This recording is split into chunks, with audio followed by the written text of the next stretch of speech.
coming in right now. I'm so excited.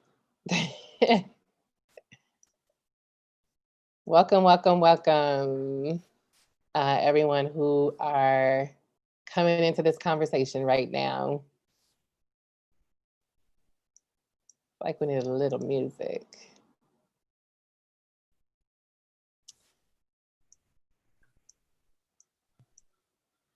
Welcome, Nancy. Hi, Ann. Diane. Sandra, hello there. Hi, Giselle. Yasmin.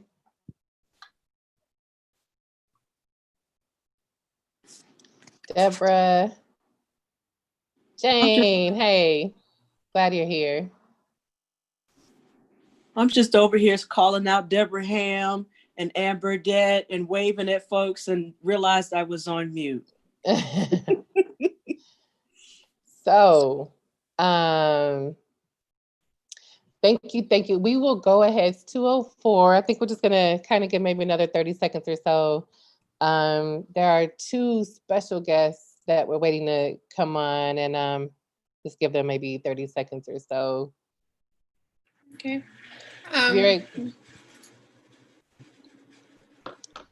Okay. Were you about to say something, Abby?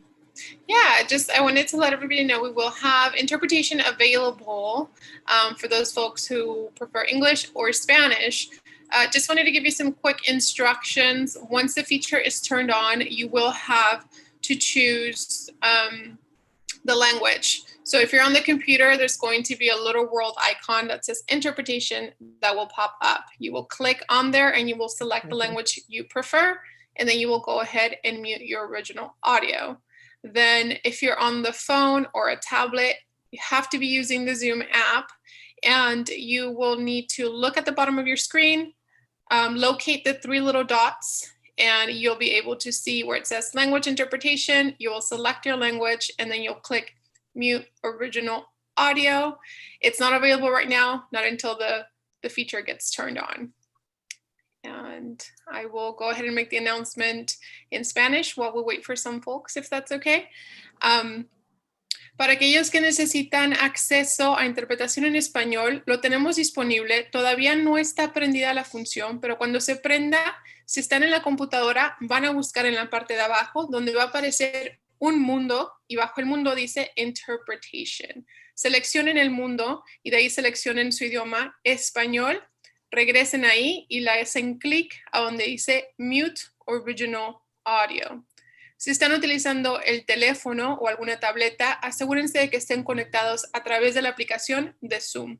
De ahí, vean a la parte de abajo de su pantalla y verán 3 puntitos. Seleccionen los 3 puntitos y seleccionen donde dice Language Interpretation.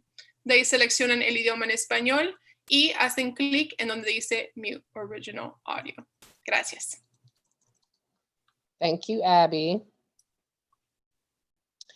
So we will go ahead and jump in a little bit. Welcome, everyone who is with us right now on this Saturday afternoon. I hope you've got something to sip on, maybe snack on if you like. This is a conversation about police violence in our city. This is a conversation about defund the police. This is a conversation about how what it means when we are talking about divest from policing and investing in our communities and in community care. We will be talking about the understanding of the relationship between policing and our city structure, with decision makers, with elected officials, with those who actually have the power to hold police accountable. And included with that is a little bit about what you all can do, what folks can continue to do, even beyond this budget cycle where we're talking about divest, what we have to continue to do to disrupt police violence. So again, thank you all for being here. And we look forward to hearing your stories, hearing your ideas and your input as well. So just a couple of housekeeping pieces. Thank you, Abby, for the information about Spanish interpretation. If you all can, come on camera so that we can see you. Looking at your name, nice name, but we'd rather see your face. So pop on. And as we go through, you can drop in the chat comments that you have. We'll have a series of questions we'll go through. We have some special guests that I will announce in a moment. And we want to hear from our special guests, and then we will open up some space to hear from others who have come on to join us today. And when you express some interest in responding, then our moderator will unmute you at that time to come on. Want to invite folks to step up and step back. So if you know you're usually kind of a quiet person, but something is really on your spirit that you want to include today, step on up. And those of us like me, who talk way too much, make your point and rein it back in. Make your point and step on back. That would be me. We also, I'm gonna open it up for our tech person to offer up, or just so folks know, I'm not monitoring the chat a lot, but we have Melissa, who's in the background, who's helping to monitor chat. And I wanna open it up to her before we really ground with the land acknowledgement by Jose to give us any other housekeeping things we should be aware of having to do with technology while we're on Zoom. So Melissa, and then we'll come to you, Jose. Hey everyone, welcome to this conversation. If you're watching on Facebook, you will not be able to receive Spanish translation, but if you'd like Spanish, then log into our Zoom. And if you are watching on Facebook, go ahead and share this video and create a watch party so that we can really spread the word across our community. If you're on the Zoom chat and the Zoom call, please go ahead and participate in this chat. We'll be moderating it and sharing with some of our special guests some of your comments. We'll also have a couple of polls that we will be sharing throughout the conversation. And again, if you need translation, there is an interpretation icon at the bottom of the screen there. So please click that if you speak English or Spanish. And that's it for me. Thank you, Melissa. Jose, you wanna ground us a little bit? Sure. Can everybody hear me all right? All right, good. So, first of all, I'm a little nervous, so bear with me.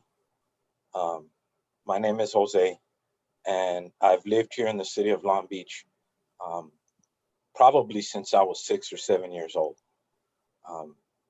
And I wanted to, first of all, let you all know that I plan on honoring 3 cultures today, and that doesn't mean that I'm trying to exclude any culture. It's just that those are the 3 cultures that I'm familiar with, and I want to honor those and not dishonor any culture that I'm not familiar with. So I want to say that right up front. And I wanted to provide a little bit of learning for the group as well. First of all, I wanted to see if anybody here had heard the word Pavanga in relation to the city of Long Beach before. Good. If you haven't, I'm going to give you a little bit of an explanation, and then I'm going to go into a song. Pavanga or Pavonga is an ancient village and a sacred site of the Tongva nation. So the Tongva people are the people that were here before anybody else got here, before the Spaniards, before the Mexicans, before the Americans got here. The Tongva people were here, and the Pavanga site was sacred to them. It was also sacred to the Ata Chemen people, who are the native people of Orange County, of what is now known as Orange County. The Tongva referred to Pavanga as the place of emergence, and it is where they believed their world and their lives began. And so I think that it's very fitting that I bring that into the space today. Pavangas is believed to be the birthplace of Chingishnish. In Tongva mythology, the prophet or the deity who appears at Pavanga after Wiyot, the creator, has been killed, and tells the people what they must do in order to survive. The site is located near the Earl Burns Miller Japanese Garden on the campus of present-day California State University of Long Beach. So it's over at Cal State Long Beach, along the banks of a now channelized creek, about 3 miles from the Pacific Ocean. A portion of the site, which is unmarked, comprises a natural area located at the edge of the campus near a parking lot. At one time, this site had a natural spring, and the location is sometimes referred to as Pavunga Spring. So those people that feel tied to this land can still go over to the Cal State campus and walk on the same piece of land that the ancestors walked on and felt was a sacred site. And so I wanted to just put that out in the space, and I wanted to honor that space and the Tongva people with a song that is a mixture of the two cultures that I come from. And so I'm gonna sing a song that is a hybrid of the dialect known as Nahuatl, which is one of the native dialects of the nation now known as Mexico, and Calo, which is a more of a street dialect that a lot of Latinx subcultures have used and refined over the years. And I'm just gonna do 4 lines from it. I will use a gourd, which is a gourd full of seeds that native and indigenous people have used throughout the millennia to sing songs and honor the earth. This song and the verses that I'm gonna sing from the song are simply thanking our mother. And there are 2 words in the song, Tlazokamati and Ama. Tlazokamati means thank you in the Nahuatl dialect, and Ama, for many of us, that is how we refer to our mothers. But it also has another meaning, which means I love, or to love, Ama. So I will go into the song and honor the folks that were here before us and thank them for allowing us to use our voices on the land that is still theirs. So I will go into that now.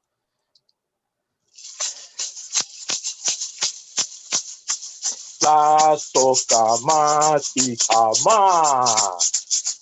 Tlazokamati Ama. Tlazokamati Ama. Tlazokamati Ama.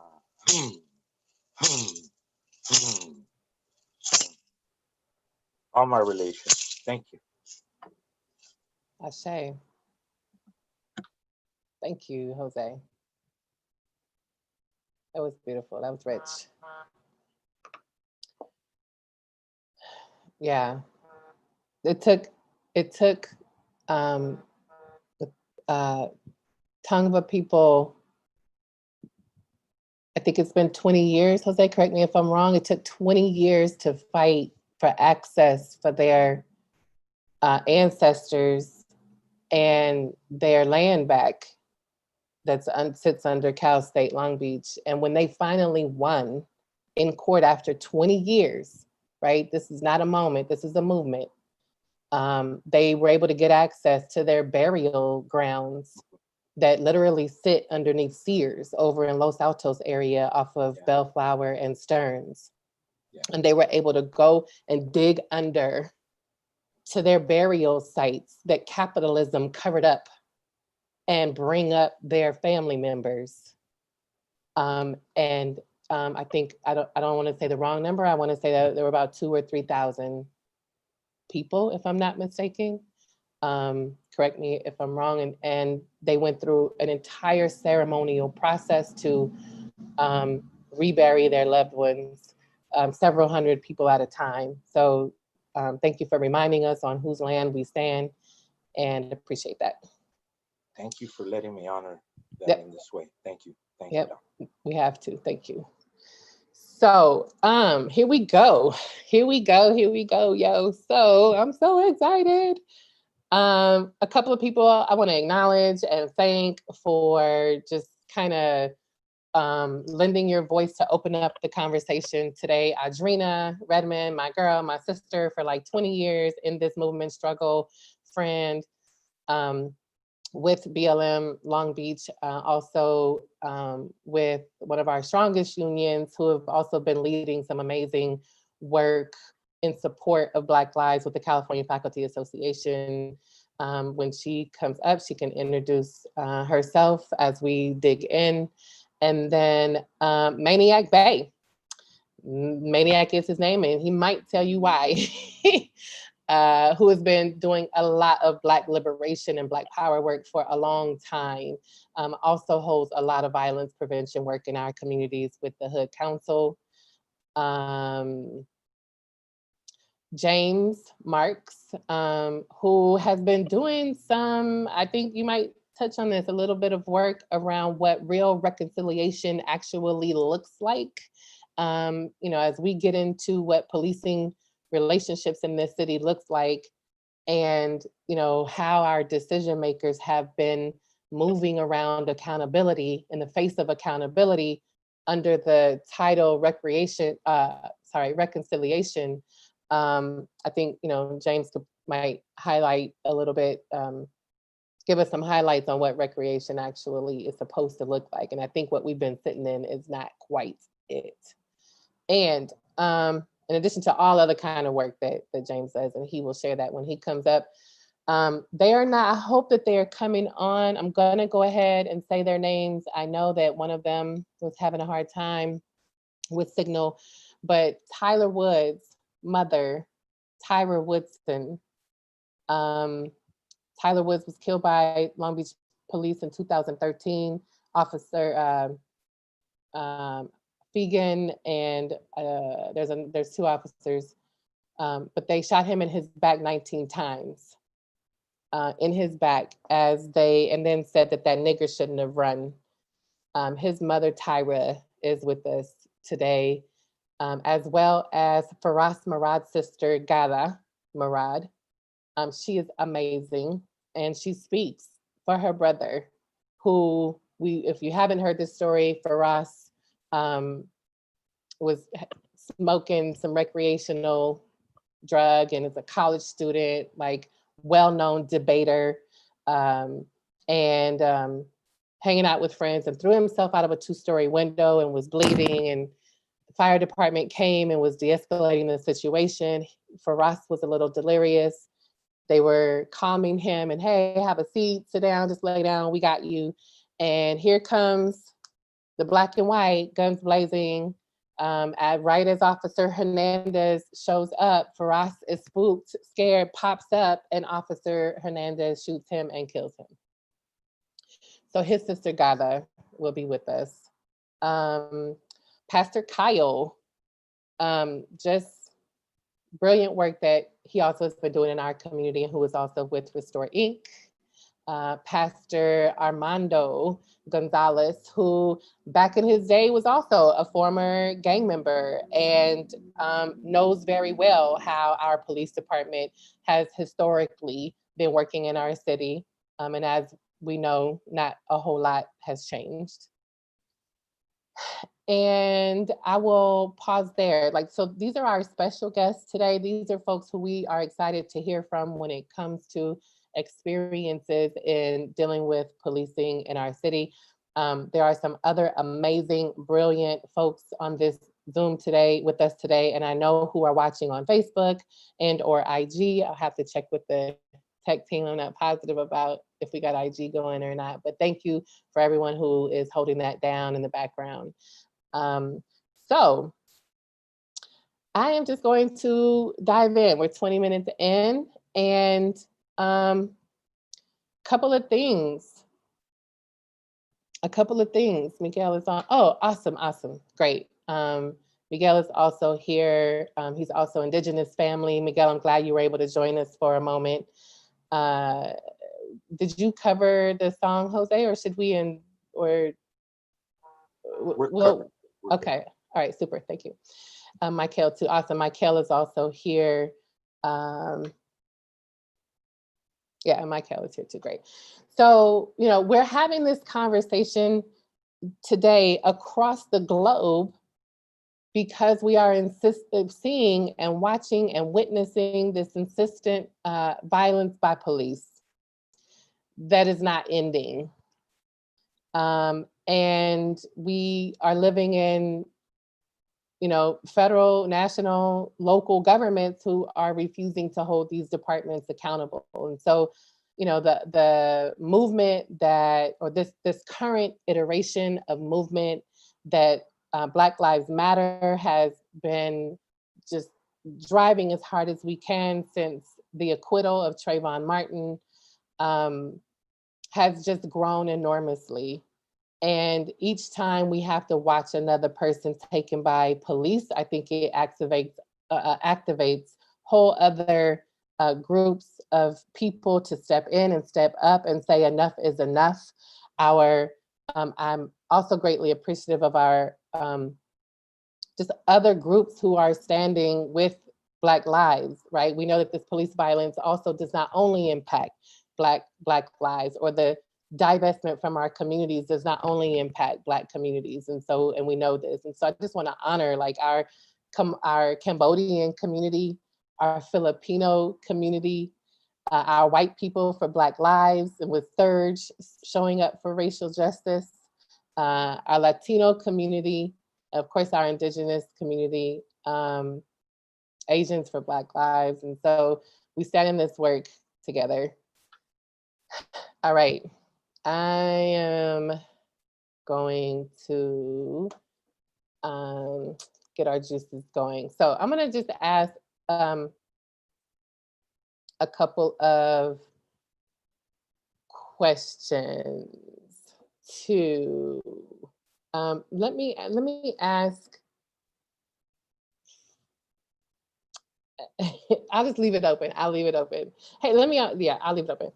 So what is police violence?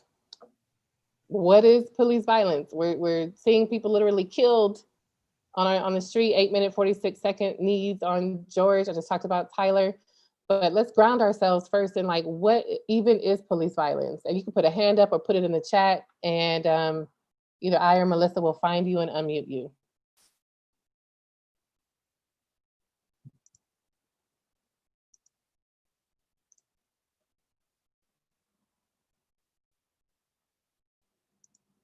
This is gonna be harder for me to find folks. Melissa, if you see anyone, you can unmute them. My hand is up, Dawn.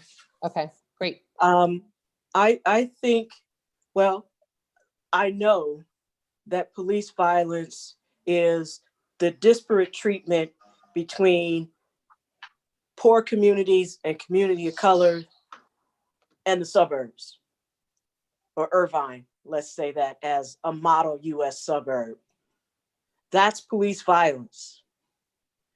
Police violence comes in the form of not only the abuse that takes place to our bodies, but it comes in the psychological damage that comes from having that presence always, from associating that presence with authority and goodwill when that's not at all what it means. That's police violence. Police violence is when they seek funding from every which direction and remove that funding from schools, remove that funding from after-school programs run by people who are trained to deal with children who are not employees, sworn officers, or civilianized employees of the police department. We don't need them in our after-school programs.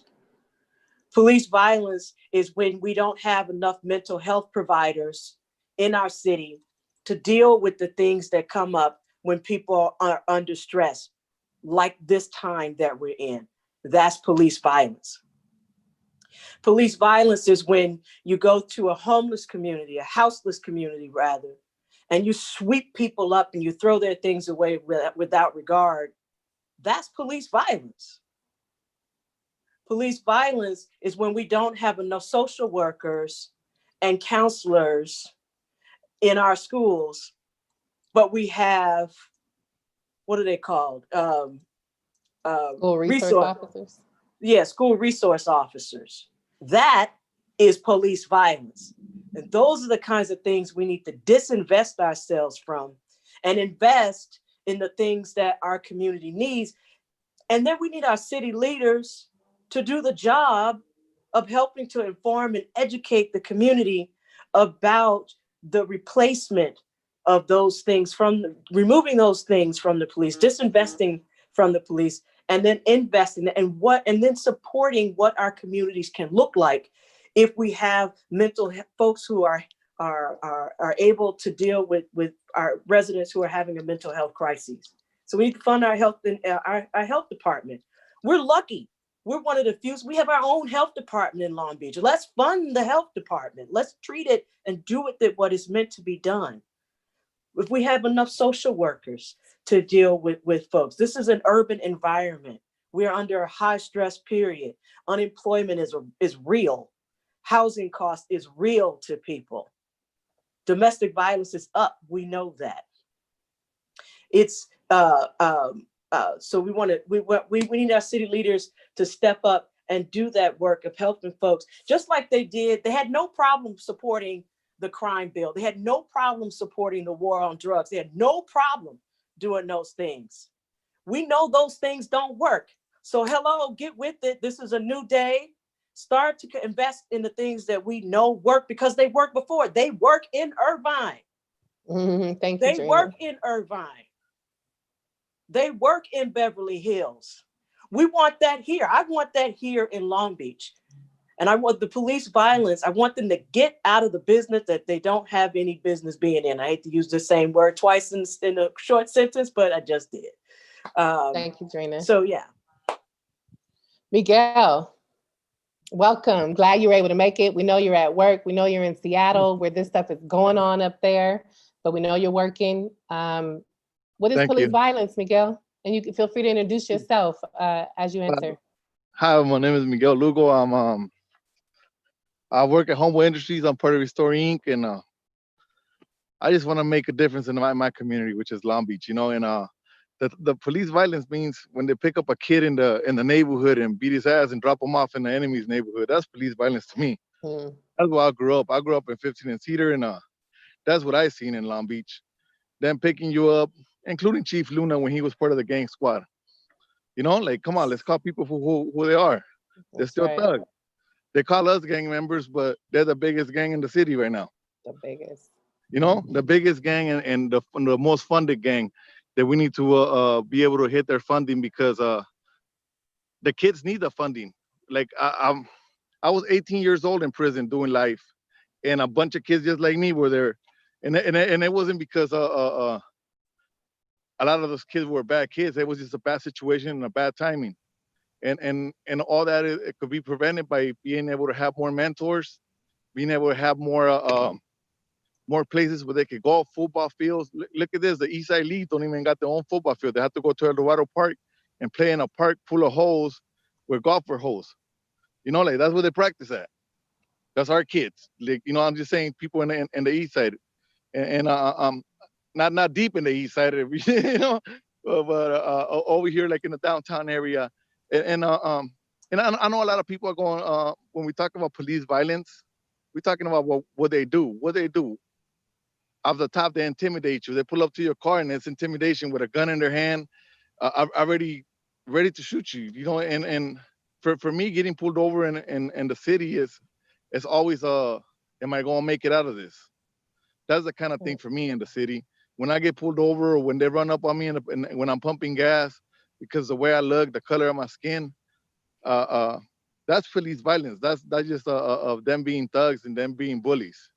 And that's what we got. We got a bunch of bullies that are out of control, and we need to find a way to get them back in control. And I'm glad everybody's here, and I'm glad everybody's finally trying to work together. And I know everybody got different opinions, different things they want to do, but at least everybody's together and everybody's in the table. And thank you for having me here today.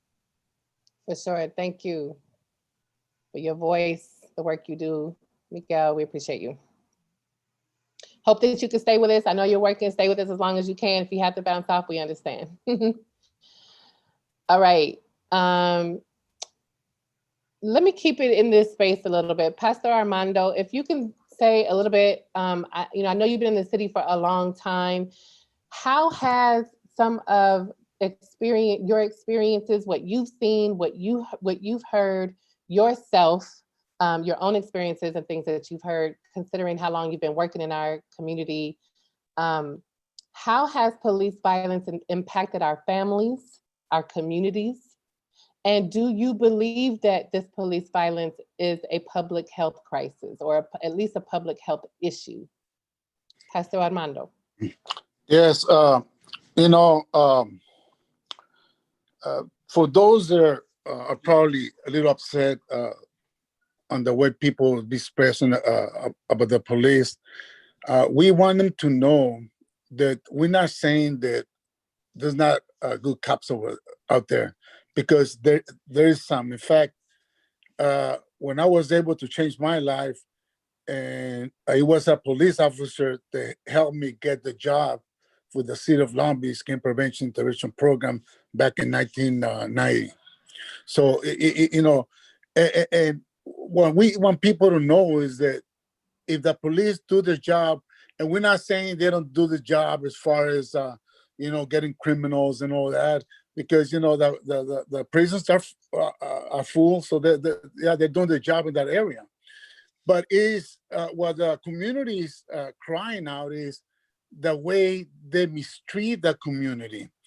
And as a young man, I can tell you many stories and many incidents that I had with the police. And as a young man, I was confused because some of the things they were doing, they were violating the law in front of my own eyes. And I, as a young man, as a gang member, I was doing bad stuff that now I regret doing. But, I was doing it because, I was young. I grew up with no dad, and my mom was working. And so I grew up on myself, and I got involved in made wrong choices. So I was crying in the inside for help. And some of the incidents that I had with the officers were, they were doing stuff that they were bullying you, they were beating you up. And like I was saying, back then, there was no cameras. Now maybe some will stop because there's cameras, and but still, look what's happening right now, even though with cameras. So can you imagine back then when there was no cameras? I just want to say that the police need to understand that if they do things right and they work with the community, they can change stuff. They can change kids and all that, but the way they misbehave, like I said, we used to get beat up. We used to be accused of stuff that we didn't do, and they knew we didn't do it. And, and that's what the confusion will come. And we used to say, well, you're supposed to be in the right part of the law. Let me do the wrong stuff. You do the right thing. But they used to come to our level, and where they were, doing stuff that they weren't supposed to. And that was some of the incidents that I remember that instead of respecting the police, I was getting more hate. And, I'm not justifying the things that I was doing. I was doing wrong stuff, and I did pay it back to society when I went to camp and all that. But, what we're seeing right now is, and even when I was working with the city of Long Beach and working with some of the kids, I was with those kids sometimes where the cops will pull over and they will mistreat the kids, and sometimes parents were there and they used to mistreat, and there was no need for that. Yeah. And I remember in some incidents, the good officer that was there, when that officer will step out and will say, what we're doing is not, is not right. He will stop stuff that was going on that wasn't right. And, I can speak forever, but let me just mention this incident.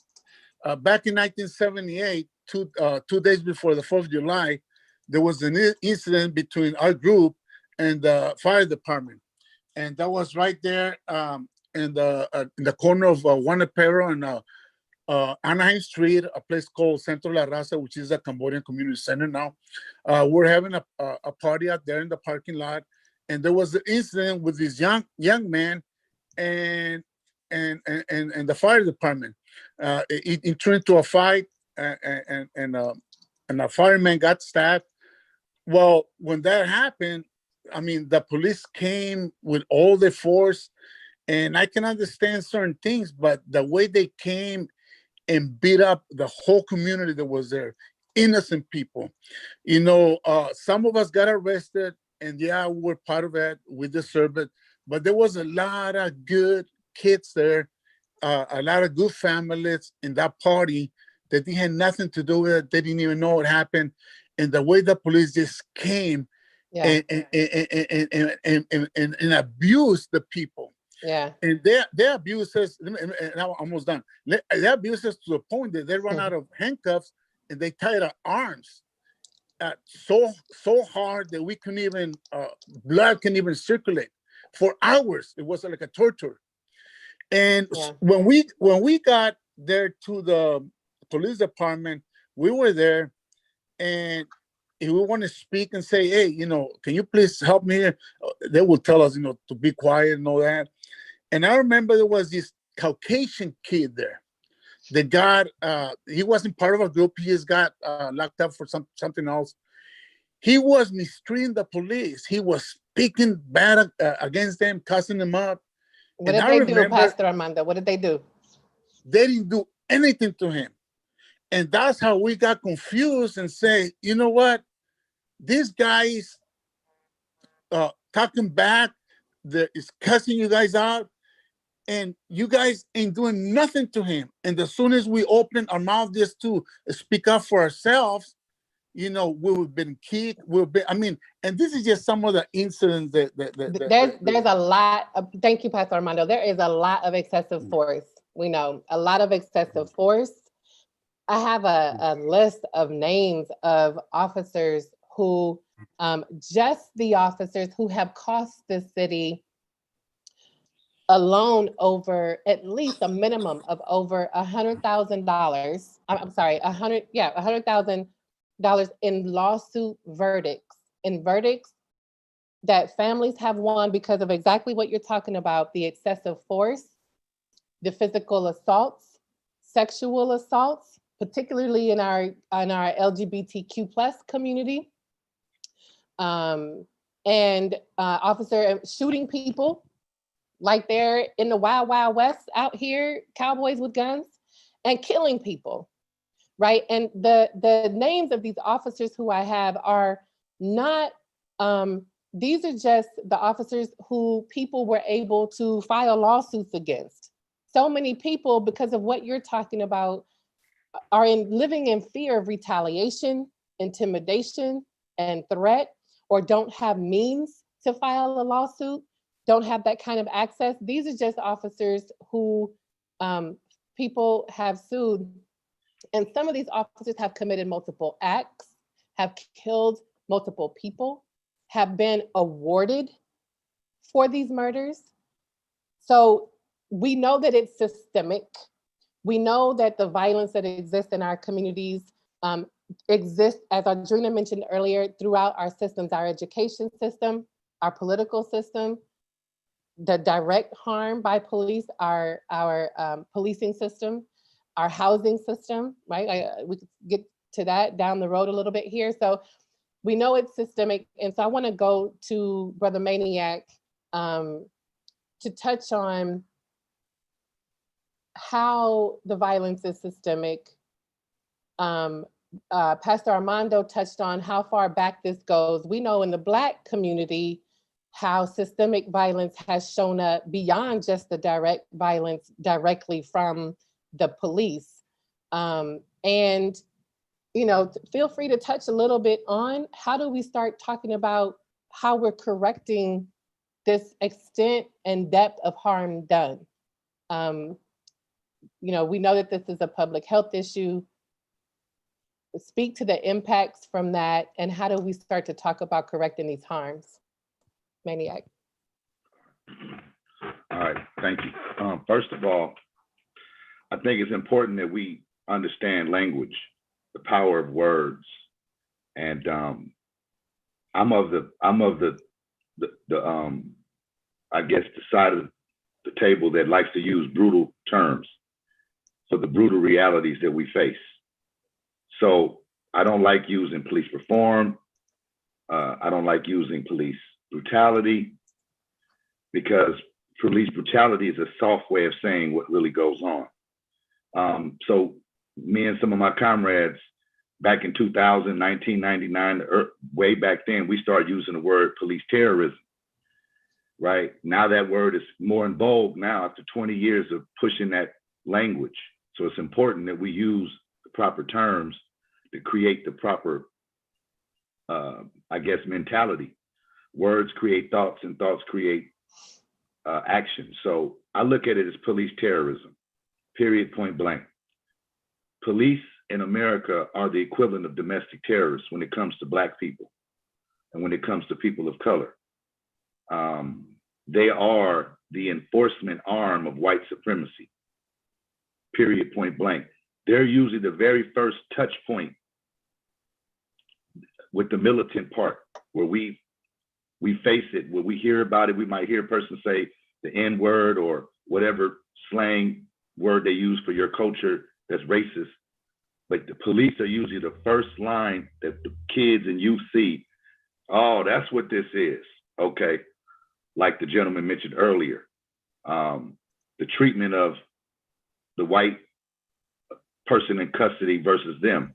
Well, we see that on the memes now, where you got them handing water to the white guy who killed 2 people. They have that meme going around versus the treatment where we getting killed being unarmed, whereas armed whites are being taken to Burger King, like Dylan Roof. So police violence is part of the problem in Long Beach is we don't have everything on video like the situations have uproared around America. For instance, with Blake, we saw him get shot 7 times. Unfortunately, so did his children. So that's police violence, that's police terrorism. Those children are now going to be terrorized for the rest of their lives. And this is how, when I grew up, and most of us that grew up I'm from Chicago before I moved to Long Beach. Everywhere I lived, we knew, don't trust the police. That's a known fact in the Black community and in communities of color. We don't trust the cops. One of the things that we look at what they're doing by enforcing Jim Crow and modern Jim Crow, the sister came out with the new Jim Crow and proved how as many people are in prison now as there ever were in slavery. So there's still a number of slaves. So we look at how the historical situation where police actually come from the overseers on the plantation. So for Blacks, police have never been good.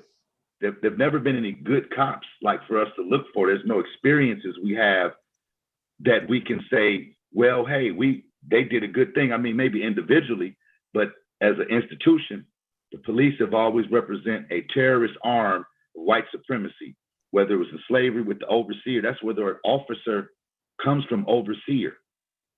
So the main thing is the attitude that I think that so a person could join the police force and may not have certain attitudes before they join, but because you have to have groupthink, you have to be accepted by your team.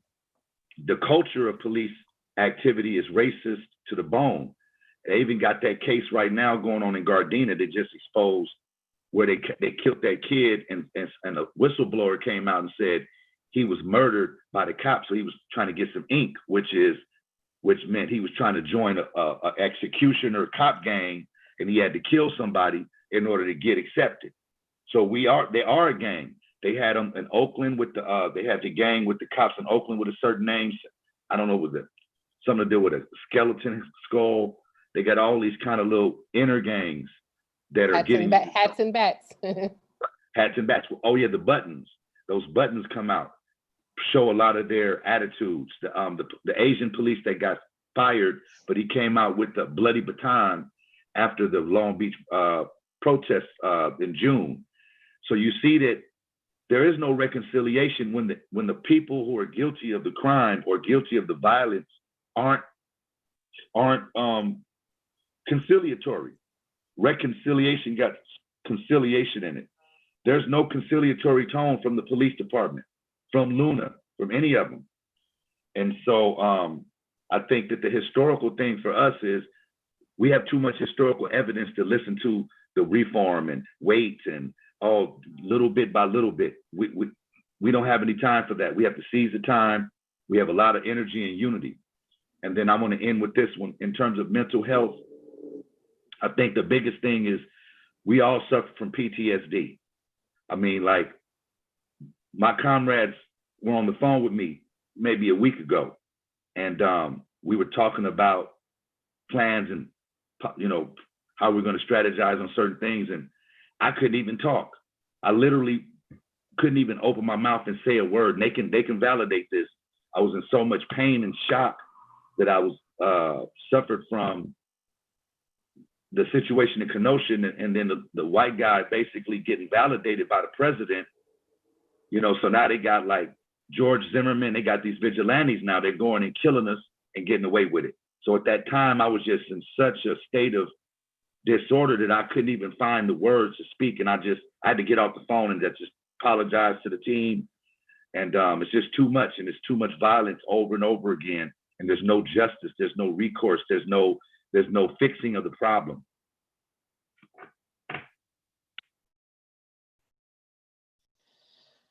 Yes.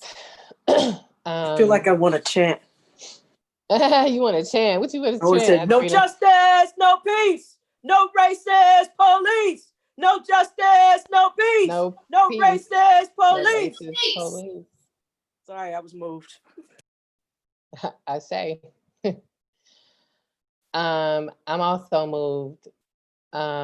Like this is exactly why. This is, you know, again, we've been having these conversations for a while, but this is exactly why given the level of frustration, the level of trauma, the level of pain from our cities allowing, being negligent to this harm, supporting police violence, it's leading to where we are now, a global uprising around police violence. And this is why we are having to say, you know what, we have to hit this department in the pocket.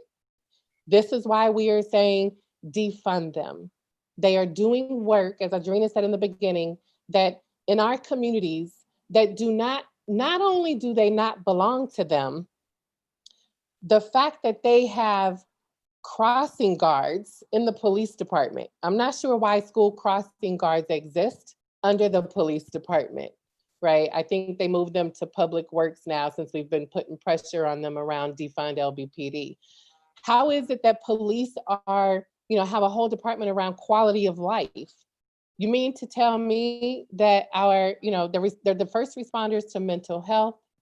They're the first responders to all of these level 3, I think they call it, or priority 3 non-emergency calls, because some people on the east side feel like they don't want this homeless person walking down their neighborhood. And so people are calling the police for every little thing. And so the police go out and exacerbate and escalate situations unnecessarily. We have a whole health department within a health department who is only funded, I think, and again, we've talked about these numbers. I think in our general fund, they're allocated about $3 million. And we're saying that we acknowledge and recognize the extent of trauma that exists in the community and the extent of care that we need to provide, yet, but when it comes time to putting the dollars where the city's mouth is, $3 million does not provide the resources necessary to tend to those community needs.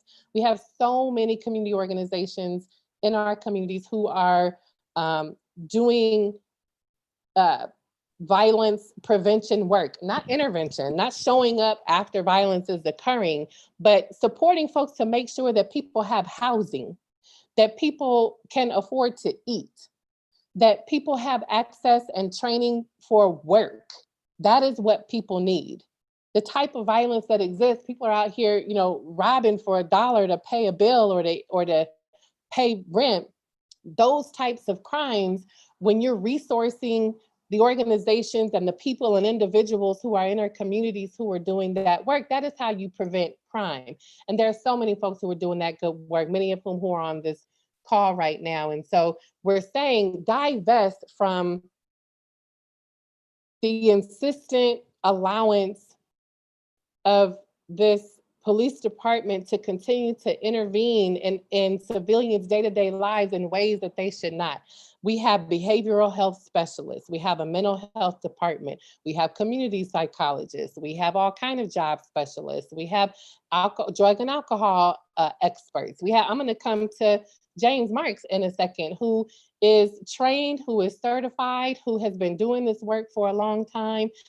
It is work like him and Miguel, and I know that there's so many people who are on this call who do the. I'm looking at Pastor Misi here, who's doing work in the Samoan community around this kind of work. And so, if we are better resourcing and funding our community to provide this work in more effective ways, then we do not need a reckless, violent, murderous police department. So that is why we are talking about defund the police, right? Which is about, thank you for there are polls. When you see the polls pop up, make sure that you take the poll. If you're online, if you're here with us on Zoom, I don't know if folks can see it on Facebook or IG. I hope you can. If you can't, post it in the chat in Facebook if you can at least see it as you're watching on Zoom. But this is what we are talking about when we say to divest and reinvest in us, reinvest in care, not cops. They are done. And then now we have a whole city of decision makers and elected officials, we're going to transition to that, who are not doing their jobs. So I'm going to pass this over to James Marks. We are in this, our city responded to this global uprising with a proposal for reconciliation. And typically, as I understand it, those who are committing the violence are those who should be reconciling. And I know that Long Beach police have not offered to reconcile a thing. In fact, they responded with even more violence, as someone else mentioned right after the march, one of the larger protests that we had around March 31st, I think, where they told the man that he shouldn't have brought his daughter to a protest, and so social services should come and destroy his family because one of his violent officers shot a weapon at them. That's how he decided to respond to reconciliation. So I'm gonna pass this to James, and then I think we're really gonna get into what are those who have the power to hold this department accountable. I'm talking about our council people. I'm talking about Mary Zendeja in District 1. I'm talking about Janine Pierce in District 2. Mary's fairly new, right? I think she's learning more about these issues. I'm gonna talk about these things. Janine Pierce, she has stepped up a lot. We paid a lot more attention to her when she was the only council person that voted against sneaking in against the Mayor Garcia and the Police Officer Association, who tried to hide behind, tried to get around having to be transparent with the violent officers' records with Senate Bill 1421. Janine Pierce in September or October 2019 was the only one to not vote for a police officer contract with the city that had language in it to help them hide violent records. She was the only one. District 3, Susie Price. She's a deputy district attorney out of Orange County. She is helping support violent cops. That is not okay. You cannot be a council person in the city and support police violence, period. District 4, Daryl Supernaw. If these are your council people in your district, you have got to be having these conversations with them directly. Someone reach out to Daryl over in District 4 and have this conversation with him. Stacy Mungo in 5, who did nothing when Frederick Taft, a white was killed by a white supremacist over at Pan American Park. She did nothing. In fact, tried to assassinate his character posthumously. You know, Al Austin in District 8, District 7, Roberto Urenga, District 9, Rex Richardson in District 6, D. Andrews, which I feel all kind of feels about with District 6, that was predominantly Black, primarily due to systemic racism. Because of redlining in the housing system, Black people could not rent, own, or purchase anything outside of that district. It was historically Black, and under his leadership, other council people have been, I'm gonna be blunt, trying to enslave D. Andrews in trying to pressure and punk him to do things that are not in alignment with his district, but instead are in support of these council members' relationships with this murderous police department. We are not having it. So let me pass it to James to talk about these decision makers and where we are with, you know, this reconciliation process, how we're moving this, how we should be moving this process forward, and how we're building in our community. Maybe that's around reparations, right? Or maybe that it is including how we continue to hold these decision makers accountable. So thank you, James. On you, brother. Hello, everyone.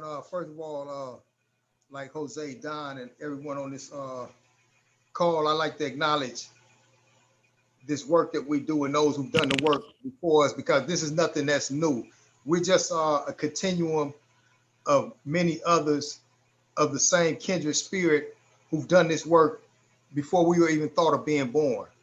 When you talk about liberation, we go back to the Aztec warriors. We go back to Cesar Chavez and all of them great leaders that have fought for liberation and equality and inclusion. And then when we go back to, we talk about the many ancestors that knew the hellish conditions that they would face over here in these shores on America when we were kidnapped and brought here hostage, that jumped into the ocean, and the many others that was killed that just in rebellion. So we just a continuum of that work. And it's an honor to be here. And as we talk about reparations, let's just say we talk about reconciliation. We cannot have truth without reconciliation, and reconciliation without truth. And this has been a flawed system as we move forward. We've had to fight for so many things during this process, because for one, the parties that has harmed and caused all of this trauma upon the communities, as we've all spoke of, and many of us have experienced or know, or we've all pretty much know someone who's experienced this trauma coming from the system itself. We talk about so many ways, the school to prison pipeline, the different things like that that stem from the different economic disparities in the community that the police continue to incite, and the disinvestment and the lack of reinvestment in the community. So we talk about, again, reconciliation. What does that look like? Reconciliation is, and I've been pretty fortunate to work on different councils and committees in Geneva, Switzerland, from the World Health Organization to the United Nations, where we've helped to create many white papers on peace, and been able to come into contact with those from Australia, Canada, and South Africa who helped write what reconciliation looks like. And I'll tell you one thing, it's been very flawed right here in Long Beach. We've had to fight to get certain words added into the framework of reconciliation moving forward. So now we're just in the process of coming together as a collective to try to build, because we know that they're very crafty when it comes to the divide and conquer. We know that. So we have to hold them accountable on all the fronts and hit them from all angles. Thank you, Don. Yeah, thank you, James. Just a little quick announcement. I'm hearing a lot of voices with testosterone in it. Our mother, Tyra, both of them ironically are having some challenges coming on. So we might miss Tyra and Gada. I want to send them both some energy, some love, missing their voices right now, but we're gonna keep it rolling. Just wanted to name that and name them as they're engaged in stuff that they have going on right this second. So we're gonna move it forward. So, Audrina, what, let me go to, I'm sorry, I'm gonna go to Kyle. I have a different one. I haven't heard from you yet, Kyle. Sorry, I was looking at my names here. I'm like, I haven't heard from Kyle at all.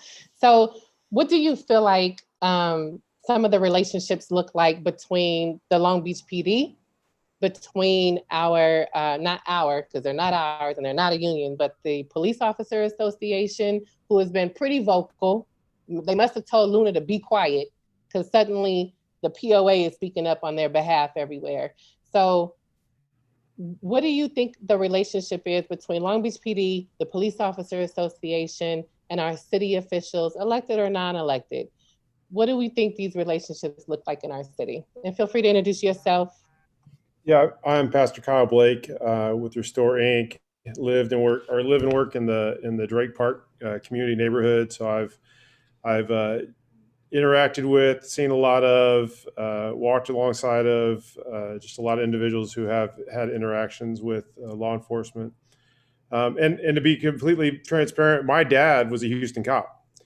So I mean, there is a, it's not that, I have a vendetta or something like that. So I just want to make that very clear. But, it's interesting. I was doing some history. I like history, and I was doing a little digging in history. And in the 20s and 30s, the Long Beach police really were used to bust up unions and bust up union workers and stuff like that. Right. And now they have the Long Beach, Police Officers Association, which is, in one hand, to advocate for fair pay and vacation and whatnot. But on the other hand, it's like, it's very interesting when you go look. The Post did an article not too long ago that talked about the donations from the POA to the different council people, as well as a lot of other things going on. And that's a lot of money. And money talks. And I think that, you've seen a lot of support of Measure A. You've seen a lot of support of certain candidates, especially Mayor Garcia. A lot of things to his interest. And I think that, unfortunately, there's a lot more power with the POA than is necessary. There was a I know that Maniac made a statement about the young Asian officer who was fired after the picture. And my question has always been, was he really fired? Because he was fired by Chief Luna, but if you understand the process, and what I'm beginning to understand and learn is that then he goes before a board, and the POA then advocates for his rehiring, and he could possibly be rehired into the Long Beach PD. So I still wonder, and I'm not saying he is, and I don't want to be conspiracy theorist, but there's a part of me that kind of goes, was he, or is he on the streets? And we don't know. And I don't know the answer to that. And I've actually, because of my position as pastor, I've been in meetings with brass of Long Beach PD. I've been in meetings actually with the POA. I actually asked the question to the president of the POA recently, and I said, hey, here's the deal. If I have a guy with a gun, I call the cops. If I have a loud music, I call the cops. If I got a hangnail, I call the cops, because the cops are responsible for everything, right? And so let's be honest, right? I mean, that's too big a scope of work for anybody. I mean, I'm a pastor and I'm a small church pastor, so I'm the electrician, the plumber, and everything else. It's too much. So what would it look like to narrow the scope to one or two things, and then give the funding to other organizations to really invest in the community that are in the community already? And he was like, well, that's an interesting conversation. We wouldn't mind having that down the road. And it really kind of bothers me because, I mean, to be honest with you, living and working in 90813 and having a son with mental illness, there's a lot. And if I can speak to that, great. I also don't want to take all the time up. No, please do. Share your story. All right. So talk about broken window policing. You want, which story do you want? The one about the young man in my front yard, or my own personal son? Well, I'll do both. All right. First one is this, as they were talking about police violence and pulling over. I live right across the street from Drake Park. And if you're familiar, it's a gang impacted neighborhood. And I was sitting on my couch one day and heard the familiar lights and sirens, and went outside, and there was a young man who had been pulled over because he had run a stop sign on his bicycle. Now, I know this young man because I live in the neighborhood. I know who he is. I see him all around all the time. I know he's not a member of the gang. He has friends in the gang, but you know what? So do I. So, I mean, I think everybody does, right? Because if you live in that neighborhood, you know people who are gang impacted. But so he's on the porch. Now, I watched the entire interaction. And to be completely honest, I mean, quote unquote, it's a legal stop because he did break the law by running the stop sign, and the officers were really, polite to him, and he was polite to the officers. Now, the officers did put him against the car. They searched his pockets. They ran his ID. They did all this stuff, right? About 2 days later, I happened to have a meeting with Doug Halpert on a different related issue, and I stopped towards the end of the meeting. I said, Doug, I got a question to ask you, man. I said, I want to tell you something I saw the other day, and I want to know something. He says, yeah. And I explained the scenario, and I said the officers were kind and respectful and yada, yada, yada. I said, but here's what I want to know, Doug. If I run a stop sign in Far East Long Beach in front of a police officer, am I going to get treated the same way? Am I going to get pulled over? Am I going to get put up against the car? Are they going to empty my pockets? Am I going to get my license run? Because if that's the natural procedure for everybody, well, we can talk about procedure, but I'm good. But if it only happens in my neighborhood with these young men of color, we got a problem. And the answer was, well, it's a higher crime neighborhood. There's more reported crime. And I'm just like, that's a problem for me. That's a problem because because when I was having this conversation the other day at the barbershop, when these young men feel that it's the norm to get pulled over and searched, that's not normal. I'm sorry, it's not. I grew up in a suburban neighborhood. I never got pulled over, never got searched, never was, hey, you fit the description. It was always just like, hey, you got caught speeding. All right, well, and so that's an issue, and that's an issue we need to address. The other issue that I dealt with personally is my 11-year-old son has a mental health diagnosis. When he was 8, I happened to be there in the office with him, and he said some things that facilitated the counselor feeling that he needed to call the PET team, which is the psychiatric evaluation team for Los Angeles County, because he needed to be 5150, or at least that was the thought at the time. PET team was about 4 hours out, so they called the local Long Beach Met team and Long Beach Fire. Long Beach Fire arrived, said, hey, you know what? You don't want us to take, do you have insurance? Yeah, I do. You don't want us taking your kid to the local hospital. If you can go through your insurance, do it that way. I said, all right. So called my insurance. We're talking with them while my kid was still having a mental health episode. And the Met team arrived. There are 6 Met teams in the city of Long Beach. If you're not familiar with this, they actually just did a promo video the other day. I saw it. 6 teams of 1 officer and 1 mental health clinician. The mental health clinician happened to have the day off the day the Met team arrived at my son's place at the school.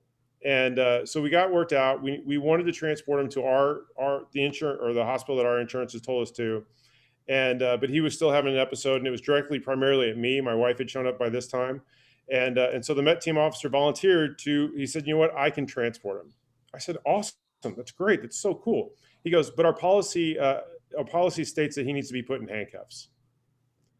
My 8-year-old son, who hadn't broken the law, who simply was having a mental health episode, was told he had to get put in handcuffs if the police were going to transport him to a local mental hospital.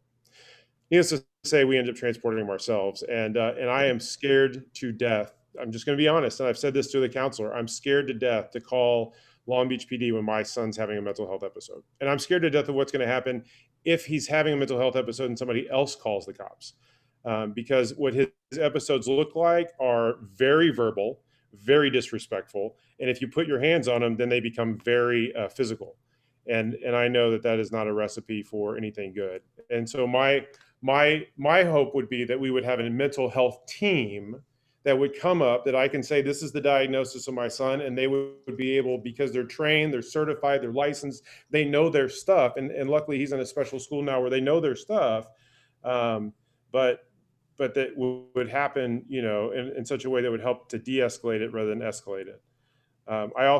He's been suspended numerous times from Long Beach Unified. I realize this isn't a conversation about Long Beach Unified, but in 3rd grade, he got in an altercation, and the school safety officer told me, well, if he's in 6th grade and this happens then, he's going to get arrested.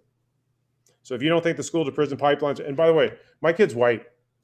And you know, and he was in a classroom full of kids of color, primarily African American, and it was on the school was on the far east side, and they picked kids up in all the gang impacted neighborhoods.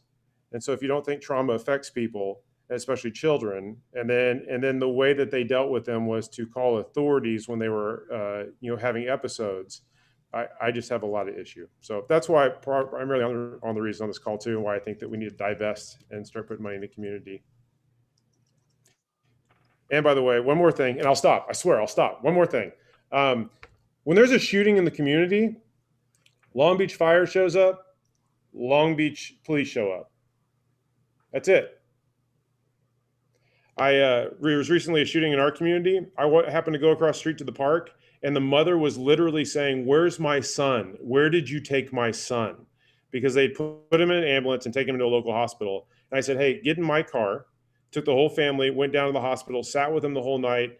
You know, ended up driving this kid home. There were no community services for that. There are no community services when there's a shooting to sit with the family, to go with the person who's been shot, to sit. This was a 16-year-old kid, to sit with the kid who's in the emergency room, because no one can go visit this child, even his mother, until Long Beach PD has shown up to have an investigation. That's what I was told by St. Mary's Hospital. And I was like, you're holding a minor without his parents being interviewed by the police. That's illegal. And then finally they're like, well, maybe we should let the mom in. But that was policy and procedure. And this was a you know, Latino mother who didn't speak a lot of English. And that's our current system at work. And this was just a couple months ago. So That's a lot, sorry. Kyle. I mean, it just speaks to the stories after stories. Like the fourth, I don't know if they go by magazine or the newspaper. They just put out an article of like just the stuff just since the uprisings. There has been a lot, which brings me back to this question about what more do we have to do, right? I couldn't believe this city, some individuals in this city went on a tirade about one building that suspiciously, mind you, caught fire during people's responses to police brutality. And this city went nuts about broken, well, not the city, because it was, I think some small groups of people went nuts about broken glass, about some shoes being stolen. No disrespect to businesses. I'm a business owner, right? I don't want my store looted, right? But I also don't want the police killing my darn freaking, I was gonna say another word, but I realized we're live, my 6'3", 13-year-old son either, right? I feel for Tyler Woods. I feel for Dante Jordan and his mother, Pamela Fields.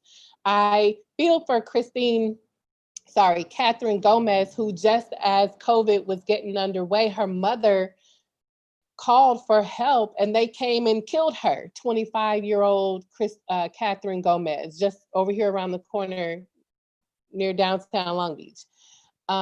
It's story after story. And so besides, you know, we're still in this moment of uprising, right? It takes a toll, but we don't stop, right? We don't stop. We can't stop until they stop. So I don't give a damn about their glass and their Nike boxes that get stolen. Like, stop killing people. You don't have to worry about those things, right? But we have a whole council of 9 who are the decision makers who have before them this Tuesday a city budget that has come from the city manager, that has come from our Mayor Garcia. We're gonna say, we need to say some words about Mayor Garcia. I think I'm gonna call on, I don't know if some of our folks with the coalition from the People's Budget are on here or around. I might call on one of them to speak to that. I don't need to be the only voice on it, but we have 9 council people. We have a city manager who runs this city. What more should they be doing? What more should our electeds and non-electeds, what more should they be doing to hold this department accountable, to disrupt these killings and police violence. They have the city budget before them on Tuesday at 5 o'clock, the city council meeting at 5. And we're already hearing that some council like Stacey Mungo and Susie Price, they would love more police. They don't care that police are out here killing people. It isn't their kids. They don't give a shit. If they're your council people, I need you to please have a conversation with them. I guess Monday's a holiday, first thing Tuesday morning, be in conversation with your council people. Even if they're not your council people in those districts, have some conversations with them and tell your friends to have some conversations with them, preferably before the vote on Tuesday. We know that there's more that we can do. We will be in the streets at 3 o'clock at Recreation Park. I will put up a flyer in a moment, or maybe our tech person can post the flyer in the chat, but we will be at Recreation Park at 3 o'clock on Tuesday. So we know that we are doing the most we can. Black people, brown people, our everyone, white people, non-Black people who understand that the police violence has to stop, and that these murders and this violence, this department that we know at its roots, back to the formation of it by the Ku Klux Klan in this city, is systemic. It's not about the individuals. Don't give me that good apple, bad apple. The good apples aren't helping fix it. It's the system. And so what else could and should they be doing? I'm gonna open this part up. Okay, we'll go to Audrina first. Thank you, sis. And then I wanna open it up to others who may have some thoughts about what more this city council in particular, since they're about to vote on Tuesday, should be doing around these issues. So Audrina. Thank you, Dawn. That's a great question, because we can't be seeking to defund something, to change something, if we don't have vision for what that something should be. We have to have the vision. I also think we the people can have the vision, and we push that, but I want our elected leaders, the people we elect to represent us, to do what they're supposed to do. So I'm going to read from a post I issued on August 20th on our Black Lives Matter Facebook page. And I said, what we need from our city leaders: vision to create and fund city departments and programs that serve the life of communities and individuals. Leadership to use their access to city-paid research and known facts to put forth and vote on laws and policies that make Long Beach an equitable city. Boldness to stay the course of the vision. 4, fearlessness to lead in the face of anger, fearmongers, barely veiled racists, xenophobes, and classists who seek to maintain the status quo. And 5, duty to the people who are the least of these. Taking care of those who need us most strengthens us all. I mean, that's so much to me. That's what I think it happens. I think it's too easy to go along with things as they are, because then you don't have to put any effort in it. There's no risk to you.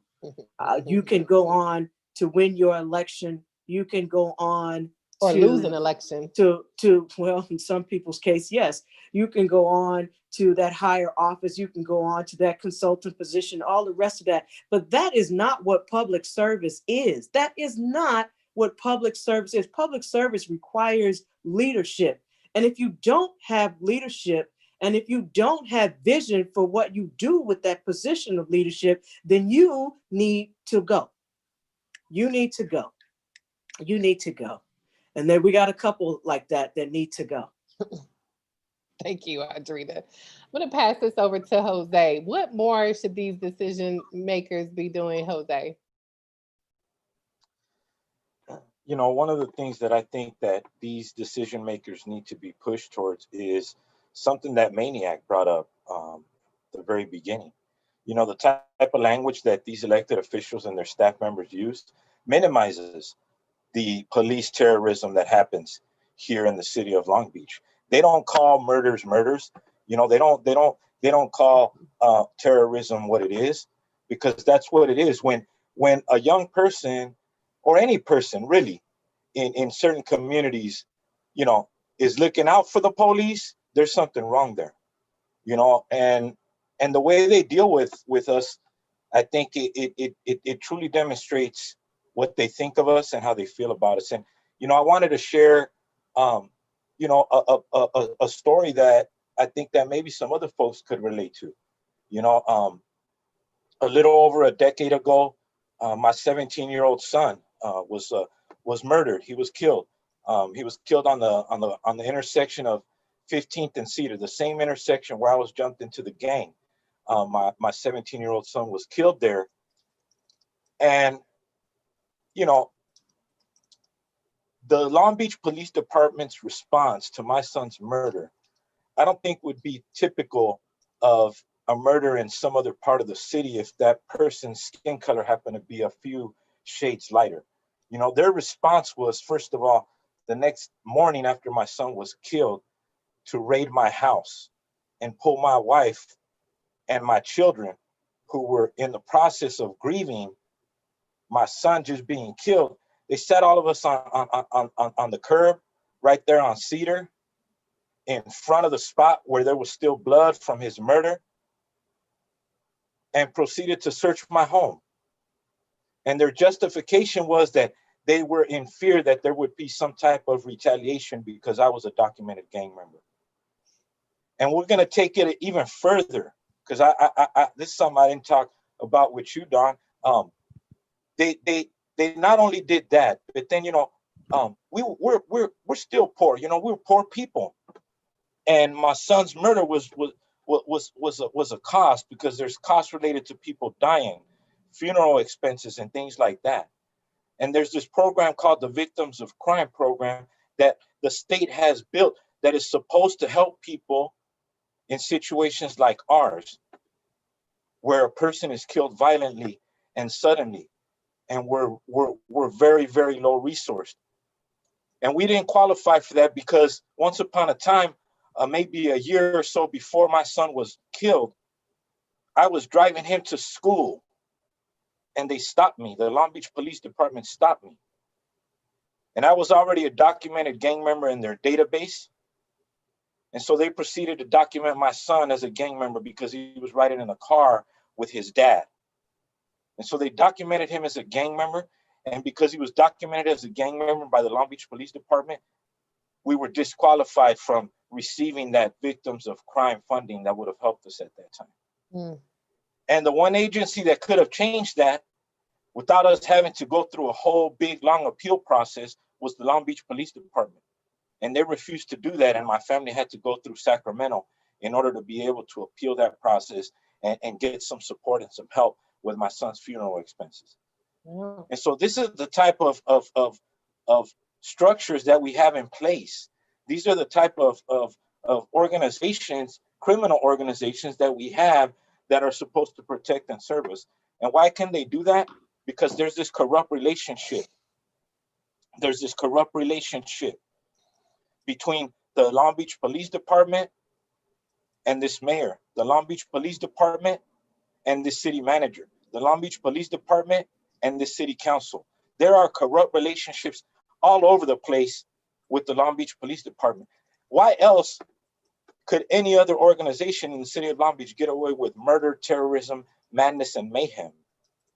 They put injunctions on us when we misbehave like that. Right. They put gang injunctions and they lock us up, you know? And so I think right now it's time to push on these city council people, not just to do something about this budget, but start to talk about this in a different way. Stop brushing this under the carpet. Start calling it what it is. Get progressive, get with the rest of the world, get with some of the rest of the country, and understand that the police department as it exists in Long Beach is not going to change all on its own. It's going to have to be dismantled, and it's going to have to be, if anything is built, right? It has to be something totally different, if anything is built, you know, because I'm still up. The jury's still out on that one with me. I'm learning from you all. Thank you so much for bringing all these perspectives to me and all these other folks. This is going to cause me to do something before that city council meeting that I think people should do, is reach out, email them. If it's a Zoom, if you can go in person, whatever the case may be, whatever little tricks they pull on Tuesday, be there. Be present whichever way you can be present. Use your voice. We always talk about we want to use our voices. Here's a perfect time to push on these city council people that are supposed to represent our interests, not the Long Beach Police Department interest, not the Police Officers Association interest, our interest, our needs. They're supposed to represent us. And if they don't do that, we got to give them the other message that they're going to get voted out, that they're not going to have those jobs anymore. All the way out. Thank you, Jose. I'm sorry to hear about your son. I'm also sorry that those who were supposed to be supporting you treated you and your family like shit. Thank you for sharing, for your transparency, your openness. And I think like this realness is what we're having to be sitting in right now. So I appreciate your openness around that. Thank you, Don. Yep. Yeah, man, like it trips me out, like the some recent incidences that happened with Archie when he was killed by someone who knew him over on Orange and South near there this summer. And I remember Rex Richardson was on a call with one of his neighborhood associations in North Long Beach, and they were talking about that incident. And there was also an officer from that area who was also on that neighborhood association call. And it was on Zoom or something, it was an open call. And some residents were talking about what had happened. And the officer, was like, oh, it's, gang violence and it's gang members. And like their go-to is always gang members, gang on gang, I don't know, gang on gang. I don't know what their fascination is with like labeling and calling everyone a gang member. And it makes me think of something like Long Beach likes to try to pride itself on being progressive. It's not, right? They're oftentimes Republicans who have turned Democrat and having the audacity to call themselves progressive, like Mayor Garcia, for example. Been encouraging them to reimagine public safety. But that gang thing reminds me of, we went through the war on drugs from the 60s into the 70s, the infusion of crack cocaine in so many of our neighborhoods and communities, mass incarceration, right? This is systemic racism that immediately followed that. Like I remember, as a kid in Compton and growing up here in Long Beach, watching, how I don't recall there being a number 45 or any other president saying that this is a public health crisis and let's establish rehabilitation facilities to get these folks help. There was none of that. And instead, folks are out here literally cracked out. I'm seeing folks methed out right now. And back then it was crack, and folks are stealing VCRs to get a hit, right? Folks are slanging their cars and practically selling their children to get a hit of this drug that got infused into our communities. And instead of getting them help, they were criminalized and giving 1 and 2 and 3 strikes for low-level misdemeanor type crimes that were too often as results of this infusion of crack in our communities. And then that left my generation, children on the streets or being raised by their grandmother or the auntie or the whoever other family member who are looking for some love, who are looking for some familial connection, who are turning to be closer with their friends.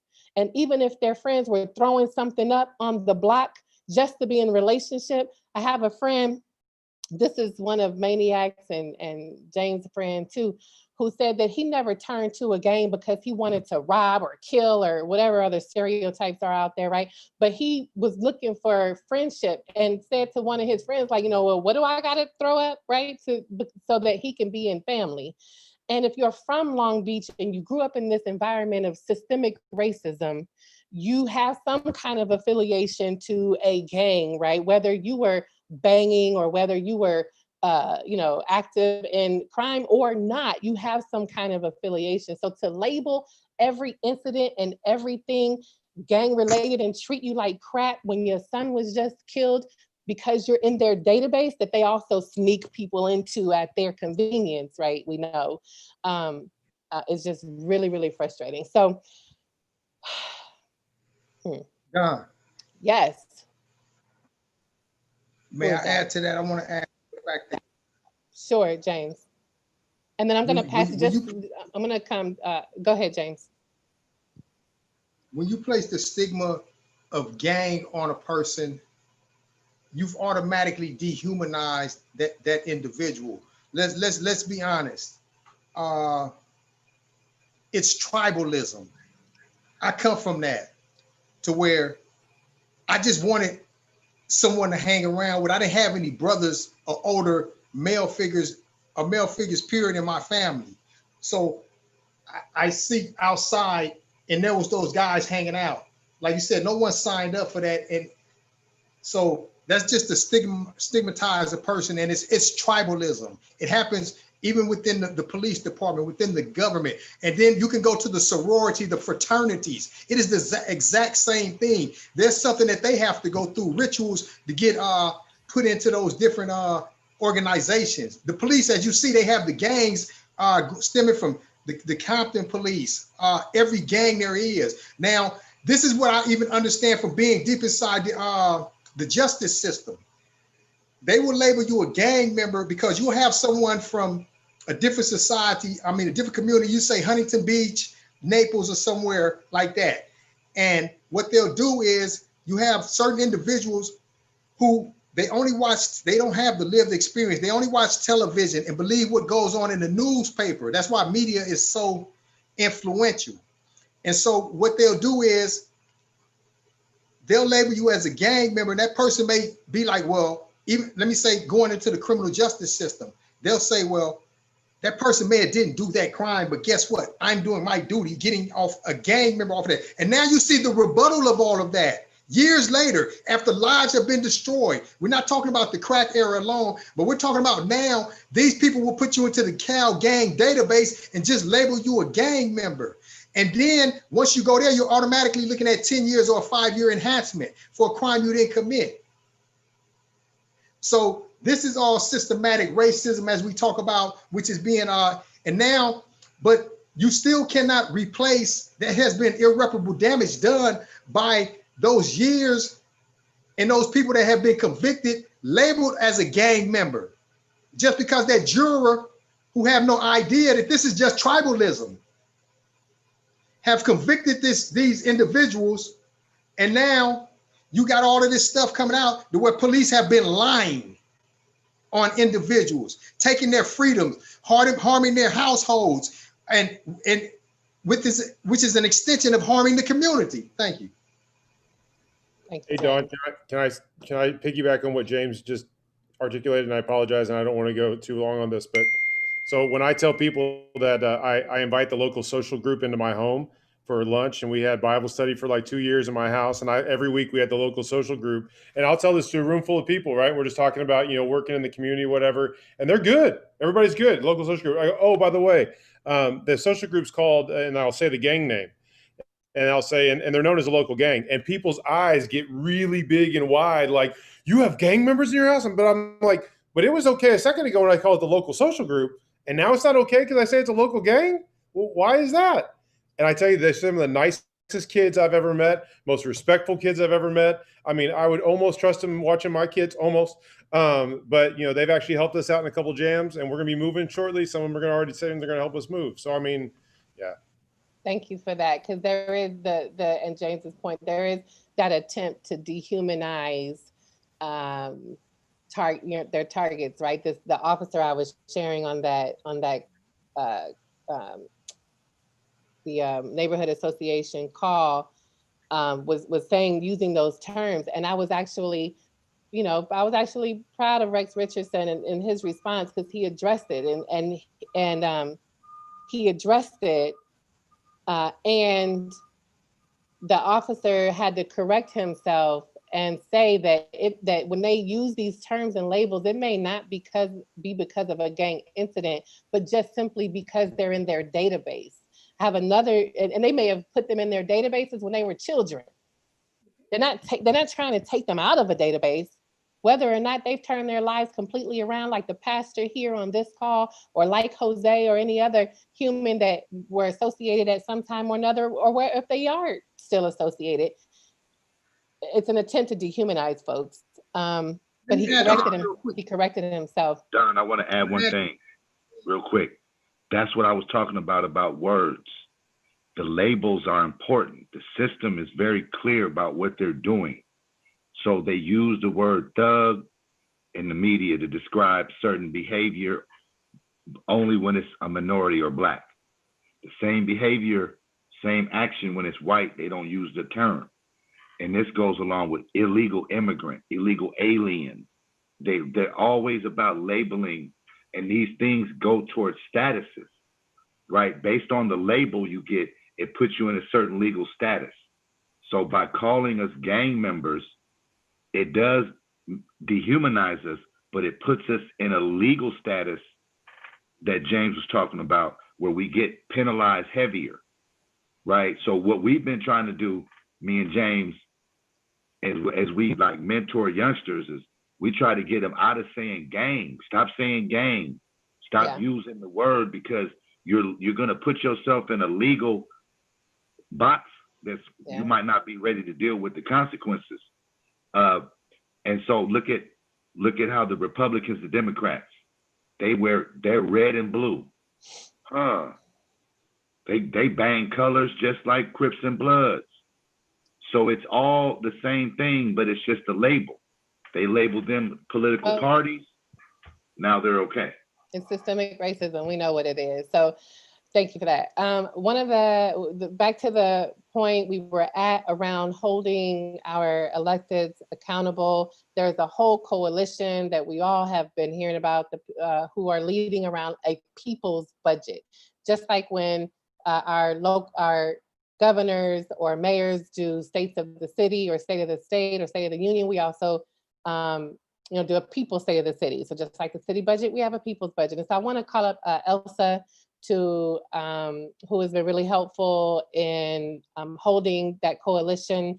And Elsa, can you share just a little bit about briefly, like, the groups who are part of the coalition? Look at you, are you at the beach right now? Not at the beach, just outside, Okay. just outside. All right, looking cute, okay. So groups who are part of the coalition, and while we're pushing for defunding to shift power from a violent department into the work, who are the actual professionals and experts and folks certified in our community to do this work. Can you share some of the numbers? Because I think that they think that they're bigger numbers than what they actually are. Can you highlight us, and for folks who are watching? Sure. So to the first part of your question, and good afternoon, everyone. I'm Elsa Tung. My day job, I do work at Long Beach Forward, which is helping to host today's forum, and also anchoring the People's Budget Coalition. The People's Budget has been going on for the past 2 years. This is now our third People's Budget, really centering Black Lives Matter and defunding police. Other folks on the coalition include Long Beach Immigrant Rights Coalition, Long Beach Residents Empowered, Housing Long Beach, Long Beach Gray Panthers, California Faculty Association, Long Beach, a whole bunch of folks, really good folks, who have come together to, number one, say Black Lives Matter and defund police, and number two, let's reinvest in the communities the way we know need to be reinvested. So it's all at the People's Budget is online. You can go to Long Beach Forward's website to check it out. But to Dawn's, the second part of the question was, how much are they actually, quote unquote, proposing to defund police? City manager's budget right now is cutting what they're calling 5% from the police budget. If that, the city manager uses this comparison between what they've projected for next year and what they're proposing for next year, and that is 5%. But if you actually look at what they've done what they budgeted this year versus what they're proposing for next year, it's less than 2% cut. So they're able to sort of, with their methodology, they're able to kind of inflate the numbers. But even if we took even if we took their 5% cut, right, with their methodology, it's still 44% of the general fund. That's 44% of our taxpayer dollars. We pay the taxes, we pay the fees. This is property taxes, sales taxes, also fines and fees, like citations and tickets. I mean, this is all stuff that we pay, and mostly is regressive. So it's mostly poor folks pay more out of their incomes to pay these taxes and to pay these fines and fees. So it's still about half, nearly half of the general fund that comes out of our Long Beach taxpayer dollars. On the flip side, you know, what they're proposing for some of the investments that we want. First of all, there's been a lot of discussion around the reconciliation process that the city has led, that has not been victim led, as James and Maniac have described. The city is only allocating $1.5 million to the recommendations that came out of racial reconciliation. 1.5 million, I'm gonna look this up, but I actually think they might've spent just about the same amount doing that process, like spending them on the consultants and spending on the staff and doing that whole listening session process.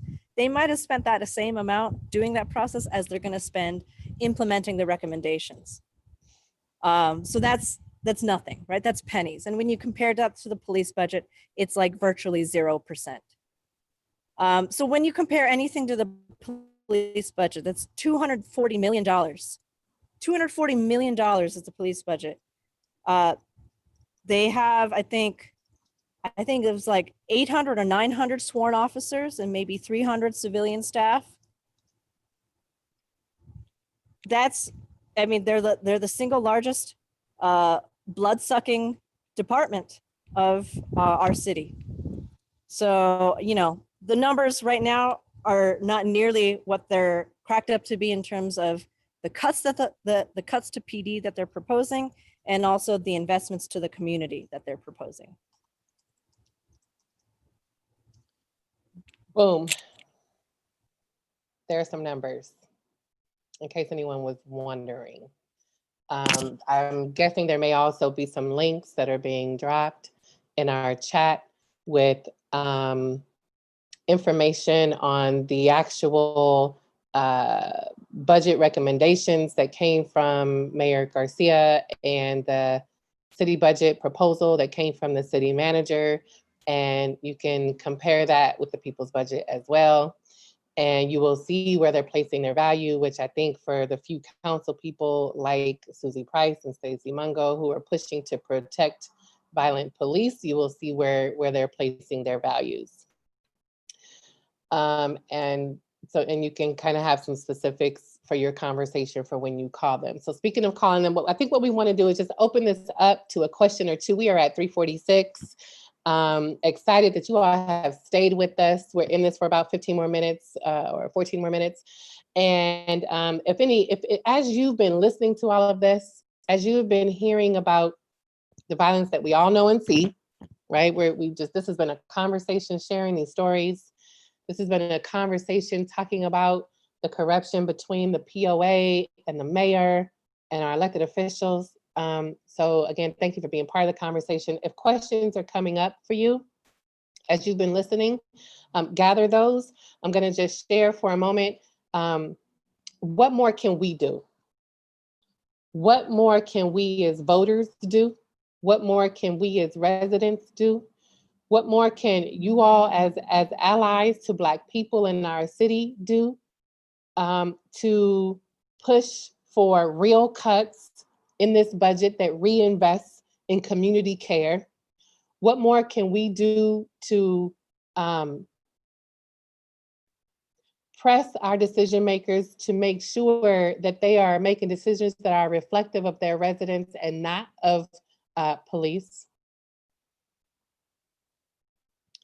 And so I'm just gonna mention these few things. Actually, I think I have this up. I'm gonna share this. Uh-oh. Oh yeah, it's here. So I'll share this really quick. Just a little visual change of eyes for a moment. This was the whole article. Please check out this article from the 4th. I love 4th's journalism. This is just stuff that's been going on since the uprisings. It's just back to back to back shit with this department. And there's just been a refusal by our local officials to hold this city accountable. It is infuriating. So join us on Tuesday, right ahead of City Council at 3 o'clock at Recreation Park. We will have some activities going on there. Wear your walking shoes. We will be marching a little ways. We are going to end up where Sinwan Priyam was killed by Long Beach PD. A short woman, 5'2", I think, Cambodian woman. Because of that murder, it was the largest payout in the city of Long Beach history, $9.8 million that our city had to pay behind this killing. So join us on Tuesday at 3 o'clock. Call your council people. I'll put that up in a moment, but I'm gonna pause and bring this to our viewers on Facebook. If folks have questions, our folks who are with us here on this Zoom. Oh, Kyle is with us. I'm sorry, not Kyle. Alejandro, who works with a local group. I know we were talking before, Kyle, you were sharing some of that history about the Klan's involvement, the Ku Klux Klan's involvement in our police department here. If you want to mention that, that's fine. I just wanted to make sure I honored just you being with us today too. So any questions though that folks have from our viewers before we start to roll forward?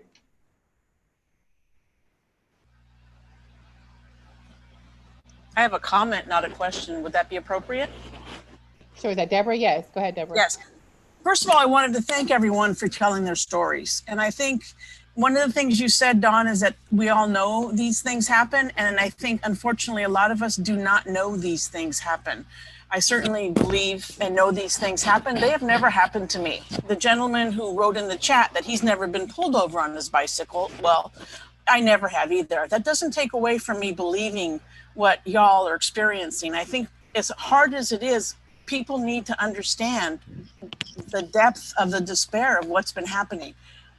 And I think you got to tell the story. You got to tell the story again and again. I hate to say that because it's too painful, but I think we have to get to the inner core of the humanity of people to understand these are real people, real lives, real stories. It's just not my story per se, but it is our story. So I did want to thank everyone for putting it out there again and again and again, as awful as it is to do. Thank you so much, Deborah, and for your concise share. Thank you. Anne, yes. Just, I think James and Maniac really hit the nail on the head about controlling the narrative, the language that really, really matters. And I think when we write to or talk to our council people, we need to use the language that we hear here. It is terrorism, it is abuse, it is murder. These are real words that really define what we're seeing and hearing. The corruption, I think we need to use those words. And we need to take away, I saw an article about the LAPD and the amount of money that they spend on public relations. I don't know how much Long Beach spends on public relations, but you know, this garbage about gangs and the blue line protecting those folks on one side of the town from the other. Those are narratives that they've controlled for too long, and we need to attack those narratives. That's right. Thank you, Anne. I want to add one thing real quick. Just one thing I want people to understand is it's the fact that Long Beach police, they don't get charged or anything. And they talk about good cops, but there are never any good cops who are stopping the cops from doing this stuff. So everything that they say is all a false narrative. None of it is real, and none of it has any real substance. It's just a way of excusing it for their constituents who want to have excuses to support police. So they give a narrative that citizens who want to keep their head in the sand, they don't want to really look at the ugliness, because who wants to admit they live in a racist city? I mean, and they don't want to acknowledge it because they're not the ones being impacted by it. And money's going to have to be shifted from somewhere to another place. That's right. I'm going to share a quote. If you all, for those of you who might be following the city council meetings, there were some proposals that came out of either the safety committee, which is run by Susie Price, or it came out of the budget committee, which Stacey Mungo stepped down from. Like when the uprising, it's funny, we had to ask ourselves, since when do like white women give up stuff for black men? Since when does a system give a black man a position over the city budget oversight committee, who Al is now over? Anyway, I forget which committee it came out of, but they I just got sidetracked. They wanted to put forth an item on council to make a permanent change to a policy, and for police. So when police want to make, when city employees want to make when police want to make a permanent change to policy, they have to go through something called a meet and confer. So they have to negotiate over that permanent change between the city and the department, which they, from my understanding, I could be wrong, but from my understanding, they had not done that. And they want to change the policy around this particular chokehold. And I always forget how to pronounce it. I think it's, somebody can put it in the chat. I know other people, we've had some conversations about this particular chokehold. And the chokehold was, it was, however they got to the point a decision got made that chokehold cannot be used. But this particular officer, his name is Jason Kirk, used that chokehold. And because of Jason Kirk's use of the chokehold, who killed a man using this chokehold. Elijah McLean? Oh. No, I'm Del Real, and I want to say his whole first name, and it's not coming to me. So,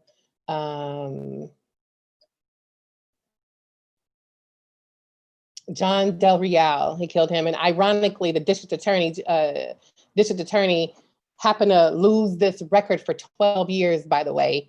And, you know, this officer, Jason Kirk, he also has multiple incidences of excessive force and violent acts and murder, and he is still there and making a lot of money. In fact, a lot of these violent officers are the ones who are earning the most in overtime, in upwards of often 25, 30, 40 grand a year just in overtime. Those are whole people's whole salaries. Anyway, here's the quote, because he also received an award. And Mayor Garcia, honoring his work, maybe he didn't know his whole background, which is why we have to be transparent with these violent officers and fucking just fire their asses, frankly. I just had to be blunt about that. Sorry, people have children watching. But Mayor Garcia said,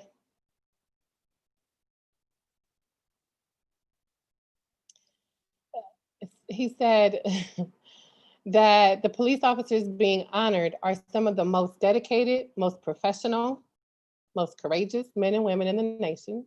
And he praised all the awardees of having gone above and beyond the call of duty in their service to our community, and asserted that they are the reason our city thrives. This was in response to an award that Jason Kirk and others in his division, they had a particular task to close down some marijuana dispensaries. And they go in there, buck wild crazy, and killing people. And they're the reason our city thrives. I think Mayor Garcia has to step that back. We've had some conversations with him, and he recognizes that we're in a different place in time, and we've done our due diligence to educate these decision makers, and hopefully they will do more and do better to more seriously defund this department, to more serious, to not even more seriously, just hold them, fire them.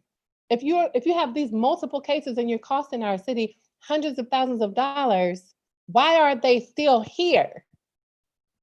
Because we have an association that protects them, who buys off our city council members. We got a deputy DA in District 3 and another reserve officer in Stacey Mungo who protect them. So have these conversations with your council people. Tell your friends to have these conversations with their council people. It is 3:58. I wanna, Misi, I'm calling you out. I know I didn't give you a heads up. I'm gonna come to you and ask for a close when we get there in just a moment. If you would bless us with a closing, Misi, if that's okay. And just any other last words from our guests or from folks who have been watching us on Facebook Live. Kind of looking at the chat a little bit. Adrena, if you wanted some last words, or any of our other guests, folks have been watching, any last words? And then Misi, I want to ask you to close us out after these last words, if you're okay with that. And I'm gonna wait 10 seconds. 9, 8, 7, okay. Did someone come off mute? Can't see everyone's faces at the same time.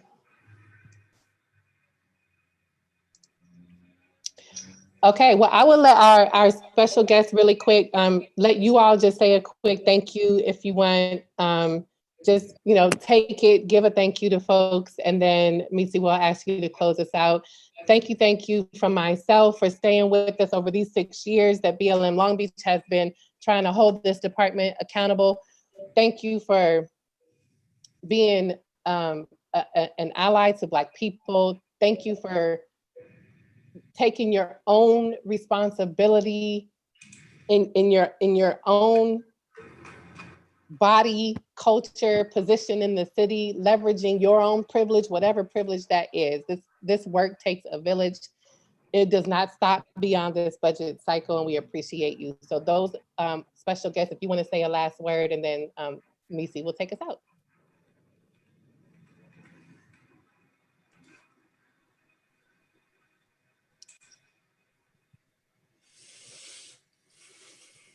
Kyle, Pat, Maniac, Blue, Jose. I'll give some closing words real quick. I just want to say this has been an honor.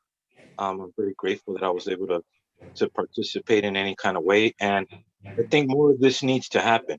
You see, I think that I used to work for Father Greg Boyle over at Homeboy Industries, and he always used to say, quoting Mother Teresa, that the problem with the world today is that we have forgotten that we belong to one another. And so for me, it's always a great honor and a great privilege, and very healing when I get to be in a space with so many different and diverse type of people. And I think that that's really at the root of what needs to happen for us to really be in community with one another. So I'm very grateful to be in this space. Thank you all so much for allowing me to be part of this. Yeah. Hey, Dawn, can I just say something? Yeah, Kyle. I'd say about up to 5 years ago, I probably would have never sat on this call. I'd have never had this position. But by coming near and by proximity and listening, realizing this is a real problem and that we really need to deal with this. So I want to thank those of you who don't live in the neighborhoods that are affected mostly by these things, as well as those who may disagree with everything that's been said today. Thank you for sticking through and listening and just hearing the why. And I hope that, we all can come away from this and just kind of say, hey, I need to think about things a little bit differently, because this stuff is really happening. It's not happening in the news somewhere else. It's happening right here in our own backyard, in our own neighborhoods. And so thanks for taking the time, and thanks for being here.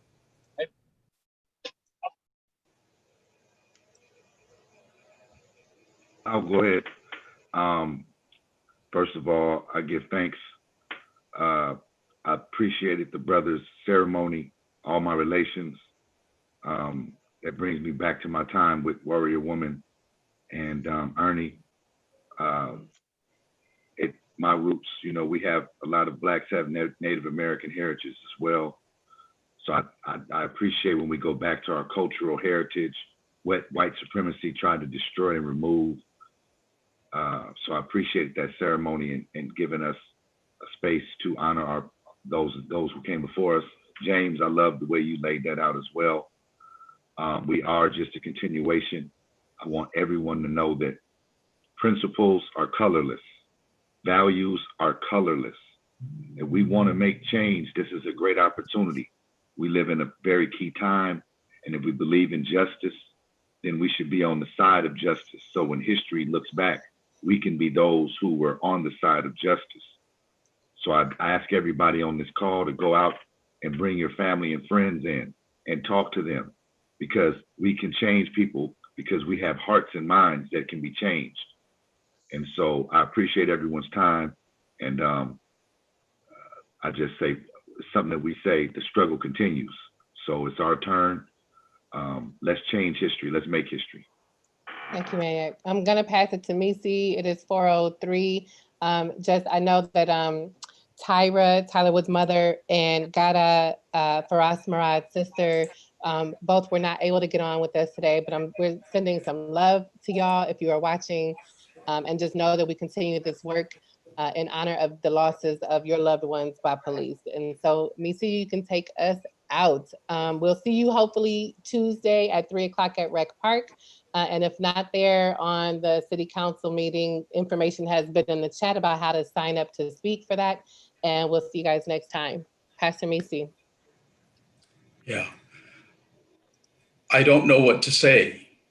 I feel like I'm on hallowed grounds because I too have struggled with the Black movement and the Black community here in Long Beach when I first came here in 1984. And so I'm still morphing. And one of the things that sort of like a tipping point for this congregation in my community is we now started having kids, interracial kids that are Black. So when they say Black Lives Matter, I'm actually thinking of Carissa. I'm thinking of Kaylin. I'm thinking of those actual people that are in my congregation that are alive and do matter to me. So I'm just sitting here listening, and I just want to share a poem that's on my dashboard as a closing reflection. I just send it out to everybody. And I think that's apropos and for all of us that's going through this. And the people stayed home and read books, listened, rested, and exercised and made art, played games and learned new ways of being, and were still. And listened more deeply. Some meditated, some prayed, some danced, some met their shadows. And then the people began to think differently, and they were healed. And in the absence of people living in ignorant, dangerous, mindless, and heartless ways, the earth began to heal. And when the danger passed and the people joined together again, they grieved their losses and made new choices and dreamed new images and created new ways to live and heal the earth fully as they have been healed. So that is my prayer for all of us in our community here. Thank you so much. Thank you, Pastor Missy. Thank you, everybody. Enjoy the rest of your weekend.